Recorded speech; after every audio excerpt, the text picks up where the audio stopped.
तुम्ही काय काय कामं केली या प्रभागात 29 मध्ये? मी नगरसेविका म्हणून निवडून गेल्यानंतर पहिला मी महिला सक्षमीकरणाचं काम केलं की महिलांना रोजगार हा मिळाला पाहिजे. आपल्या भागातल्या महिलांना रोजगार मिळतो का? का बाहेरच्या महिला असतात? हे बचत गट इथलेच आहेत का बाहेरचे आहेत? माझे बचत गट जास्त असल्यामुळं माझे सगळ्यात जास्तीत जास्त स्टॉल कसे लागतील ह्यासाठी मी नेहमी माझ्या महिला बचत गटांना प्रोत्साहन देत गेले.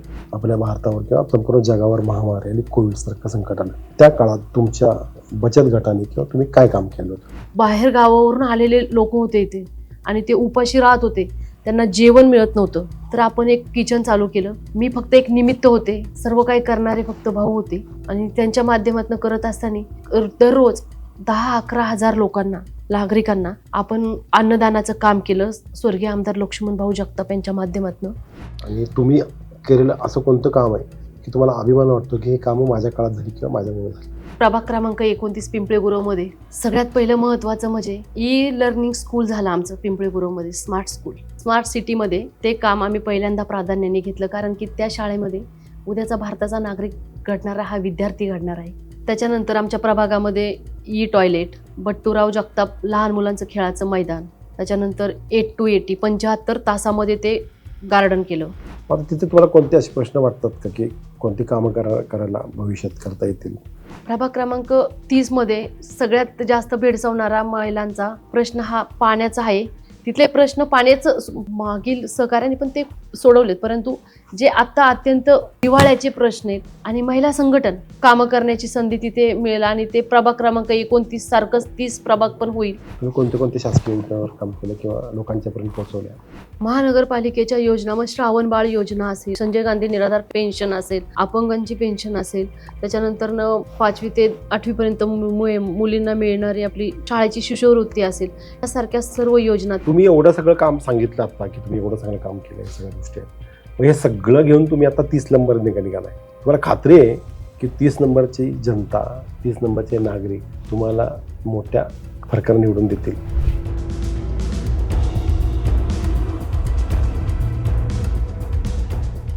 नमस्कार, मी नितीन शिंदे, बोलबिंदासमध्ये आपलं सगळ्यांचं स्वागत करतो. पिंपरी चिंचवड महापालिकेची निवडणूक आहे आणि या निवडणुकीच्या निमित्ताने आपण अनेक उमेदवारांशी बोलतोय, त्यांच्या कामाविषयी बोलतोय, त्यांच्या एकूणच व्हिजनबद्दल बोलतोय.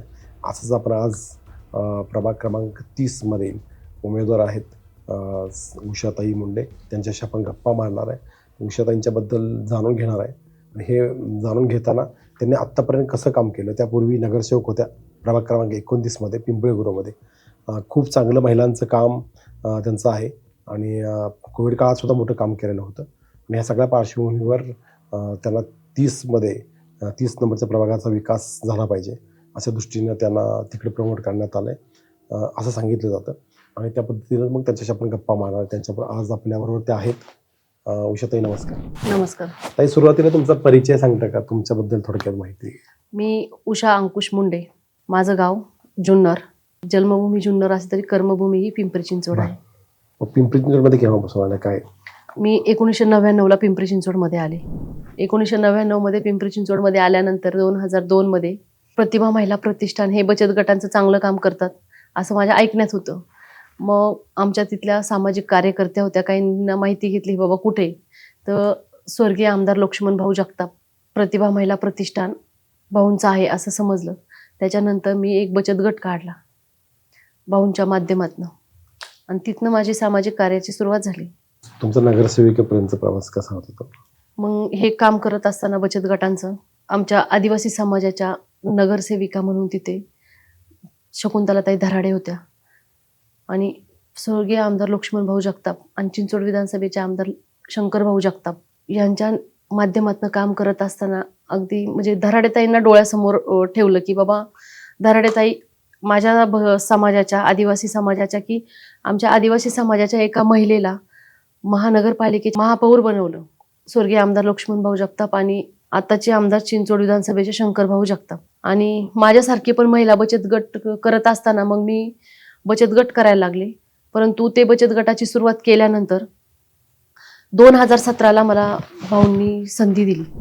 तुम्ही निवडून आले मोठ्या फरक. तुम्ही नगरपालिकेत गेल्यानंतर, नगरसेविका झाल्यानंतर तुम्ही काय काय कामं केली या प्रभागात 29 मध्ये, आणि त्याबरोबर तुम्ही बचत गटांच्या कामाच्या माध्यमातून तुमचं वेगळं काम सुरू केलं, ते कसं होतं?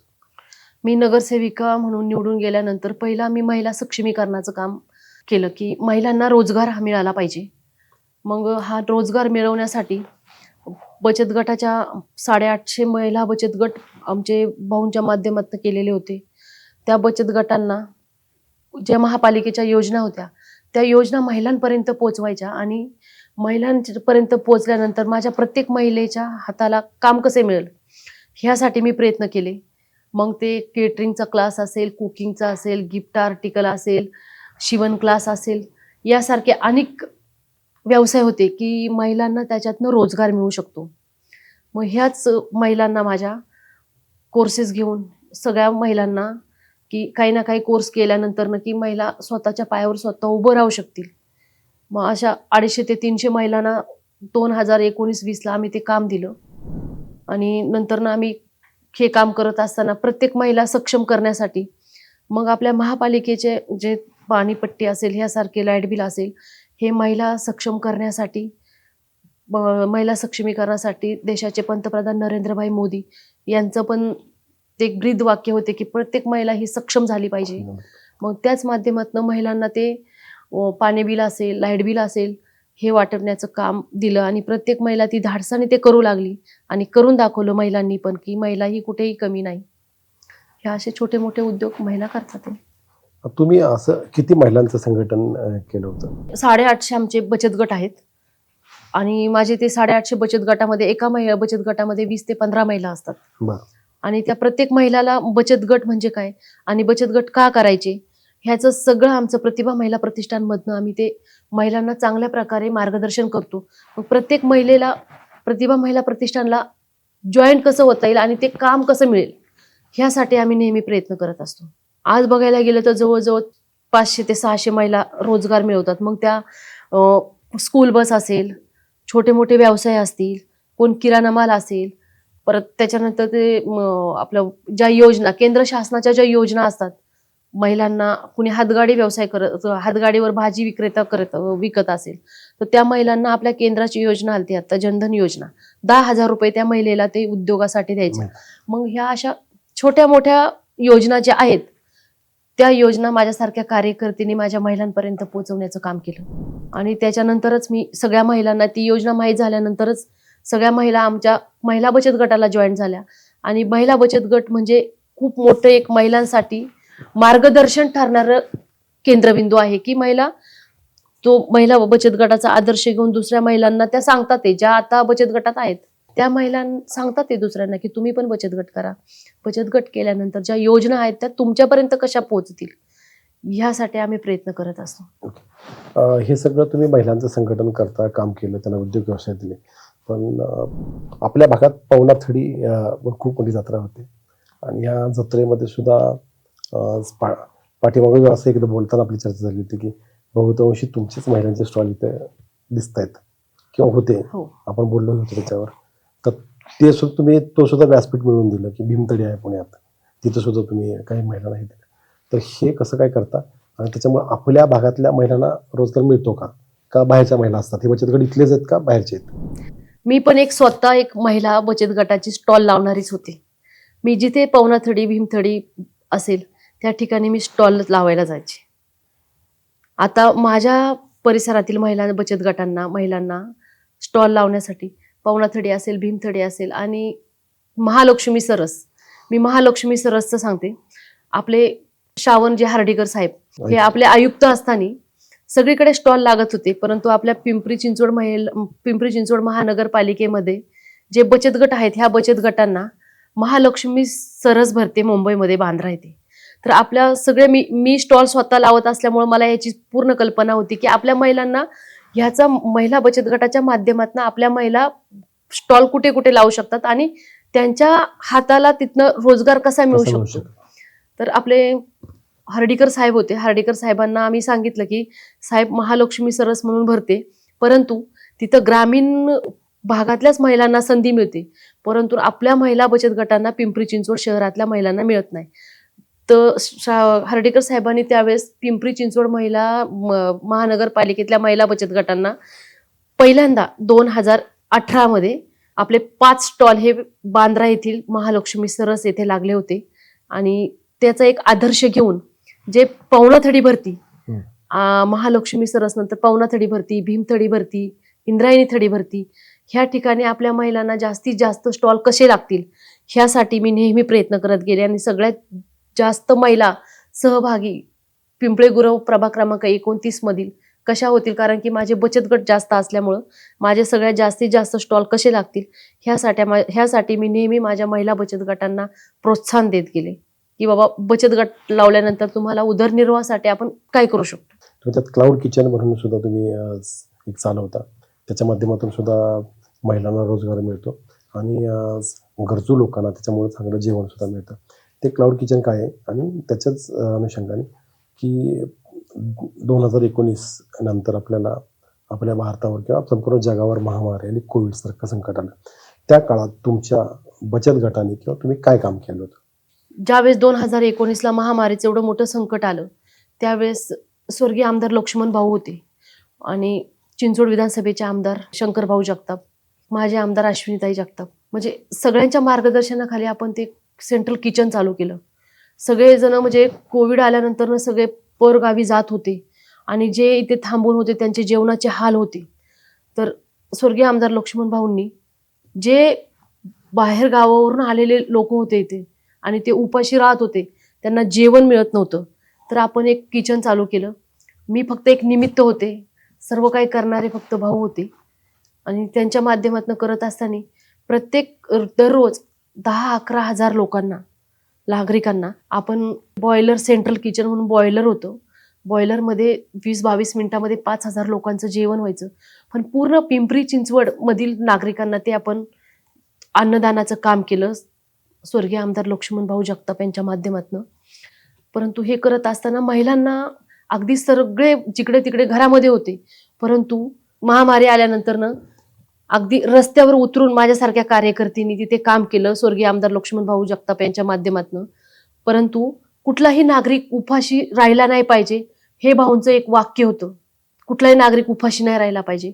मग ते भले भाऊंनी स्वतःच्या जीवाची पण पर्वा नाही केली, त्यावेळेस स्वतः उभे राहून ते प्रत्येक माणसापर्यंत जेवण हे मिळालं पाहिजे. आणि विजूभाऊ जगताप म्हणजे अन्नदान म्हटल्यानंतर विजूभाऊंचा पण त्याच्यामध्ये खारीचा वाटा येतो की प्रत्येक नागरिकापर्यंत हे अन्न मिळालं पाहिजे, कारण की सगळी दुकानं बंद होत्या, गाड्या बंद होत्या, सगळं काही जिथल्या तिथे होतं आणि फक्त जेवणासाठी लोक अक्षरशः तिथे वाट बघायची की भाऊंच्या इथने जेवण कधी येईल आणि मी फक्त ते करून घेत होते मी किचन मध्ये.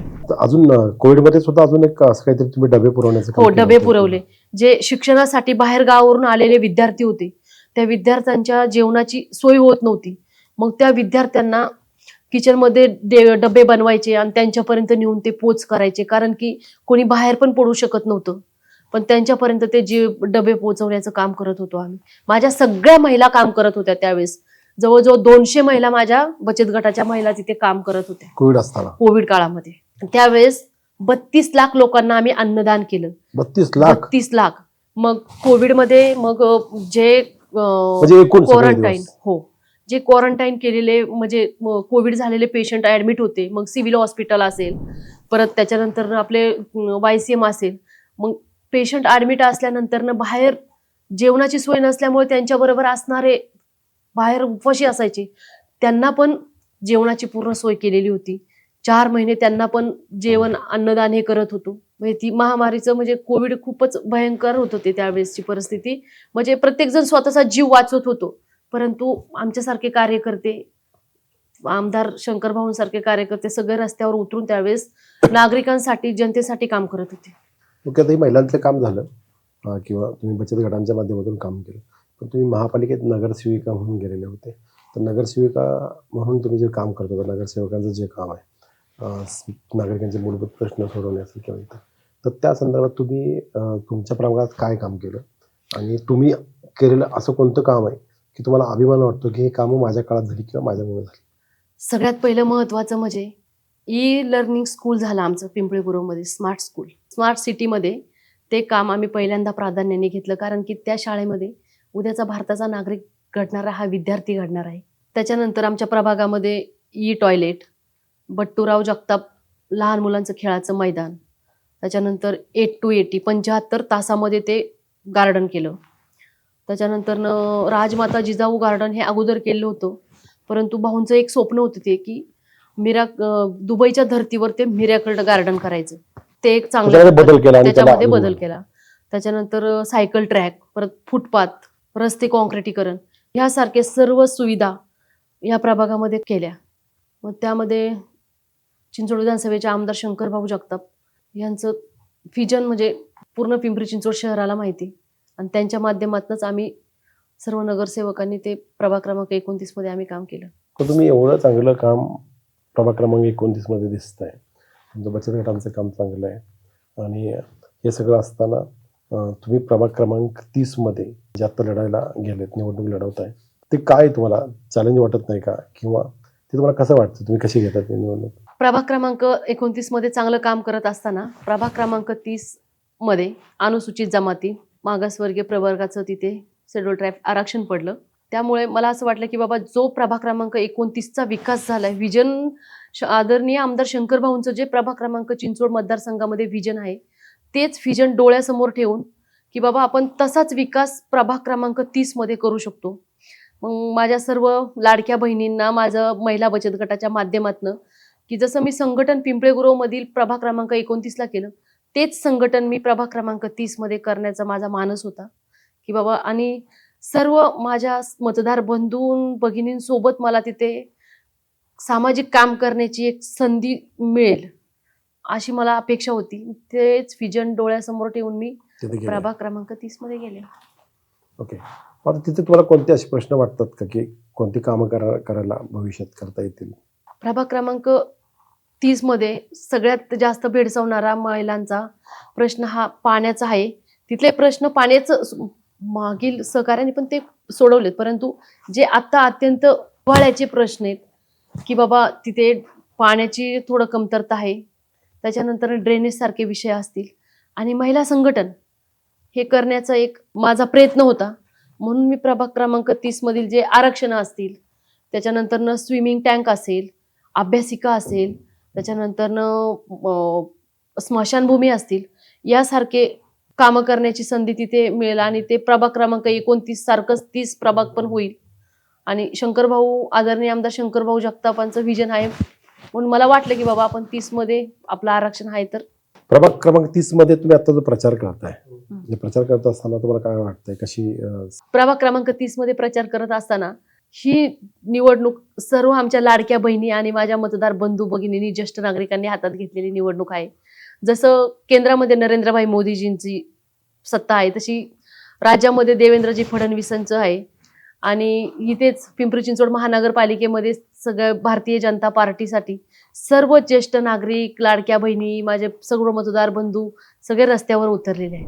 तेव्हा तुम्हाला खात्री आहे हा, मला म्हणजे खात्री आहे माझी. चांगल्या पद्धतीने होणार? हो, मग तुम्ही आता 29 मध्ये काम केले, तसं तिथं 30 मध्ये 30 तुम्ही काम मध्ये पण मी करणार आहे? तसंच काम करणार.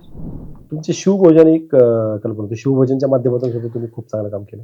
हो, शिवभोजनच्या माध्यमातून जे SI हॉस्पिटल मध्ये शिवभोजन थाळी चालू केलेली की बाबा तिथले जे ग्रामीण भागातनं नागरिक येतात, त्यांचे जेवणाचे खूप तिथे हाल होतात, तर तिथे आपण शिवभोजन थाळी चालू केलेली, आणि अजून पण ती चालूच आहे. असे आपण 3-4 ठिकाणी शिवभोजन थाळ्या चालू केल्या की जिथे खरंच नागरिकांना त्याची गरज आहे. ज्या ठिकाणी असे फक्त वडापाव खातात लोक आणि तिथे बाकीचं काही हॉटेल वगैरे नाही, आणि ग्रामीण भागातनं आलेले सर्वसामान्य माझ्या नागरिकांना ते हॉटेल बिटेल म्हणजे तेवढं जमत पण नाही, म्हणून असे 3 ठिकाणी आपण शिवभोजनच्या माध्यमातून महिलांना तिथे आपण बचत गटांना जो रोजगार उपलब्ध करून दिलेला आहे. तिथे शासकीय संजय गांधी निराधार योजना असेल, श्रावणबाळ योजना असेल, ज्या महानगरपालिकेमधल्या योजना आहेत त्या सर्वसामान्यपर्यंत पोहोचवण्याचा आमचा तो अट्टाहास असतो, आम्ही त्या पोहोचवत असतो. शिवभोजन असेल किंवा बचत गटांचं सगळं सांगितलंच काम, पण हे करत असताना तुम्ही शासकीय योजना, नगरपालिकेचे सदस्य असल्यामुळे तुम्ही शासकीय योजनांचं काम केलं असेल, तुम्ही कोणते कोणते शासकीय योजनांवर काम केलं किंवा लोकांच्यापर्यंत पोहोचवल्या? महानगरपालिकेच्या योजना मग श्रावणबाळ योजना असेल, संजय गांधी निराधार पेन्शन असेल, अपंगांची पेन्शन असेल, त्याच्यानंतर 5वी ते 8वी पर्यंत मुलींना मिळणारी आपली शाळेची शिष्यवृत्ती असेल, यासारख्या सर्व योजना. त्याच्यामध्ये आपल्या महिला बचत गटांना आर्थिक सहाय्य मिळतं. 6 महिने कंप्लीट झाले की महिलांना आर्थिक सहाय्य मिळतं. बचत गटाला 25 वर्ष कंप्लीट झाल्यावर अर्थसहाय्य मिळतं. ह्यासारख्या अनेक योजना आहेत त्या मी माझ्या महिलांपर्यंत पोचवत असते, आणि यापुढेही मी पोचवत राहील.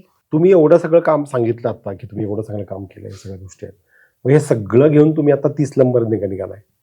तुम्हाला खात्री आहे की 30 नंबरची जनता, 30 नंबरचे नागरिक तुम्हाला मोठ्या फरकाने निवडून देतील का काय नक्की होईल? आपल्या देशाचे लाडके पंतप्रधान नरेंद्रभाई मोदी आणि आपल्या राज्याचे मुख्यमंत्री देवेंद्रजी फडणवीस साहेब, आमचे मार्गदर्शक चिंचवड विधानसभेचे आमदार शंकरभाऊ जगताप आणि भारतीय जनता पार्टीने जो विश्वास ठेवलेला आहे, तो माझ्या मतदार बंधू भगिनी आणि माझ्या लाडक्या बहिणींनी ही निवडणूक हातामध्ये घेतली आहे. मग त्याच्यामध्ये माझे ज्येष्ठ नागरिक पण आले, माझी युवा पिढी पण आली आणि सर्व माझ्या मतदार बंधू भगिनींनी घेतलेले आहे. त्यामुळे हा विजयी प्रभाग क्रमांक 30 मधील उमेदवार मी उषा अंकुश मुंडे, प्रतिभाताई जवळकर, चंद्रकांताताई सोनकांबळे, संजय नाना काटे या पॅनलचा विजयी नक्कीच होईल अशी मला पूर्ण खात्री आहे. तर या होत्या आपल्याबरोबर उषाताई मुंडे, ज्या प्रभाग क्रमांक 30 मधून निवडणूक लढवत आहेत. तर आपण त्यांचा पहिला कॉन्फिडन्स सुद्धा की 30 मध्ये मी निवडून येणार आहे, मी नाही तर माझा संपूर्ण पॅनल निवडून येईल अशी ठाम त्यांची खात्री आहे. पुन्हा भेटू बोलबिंदासच्या अशाच गप्पा मारताना. धन्यवाद ताई. धन्यवाद.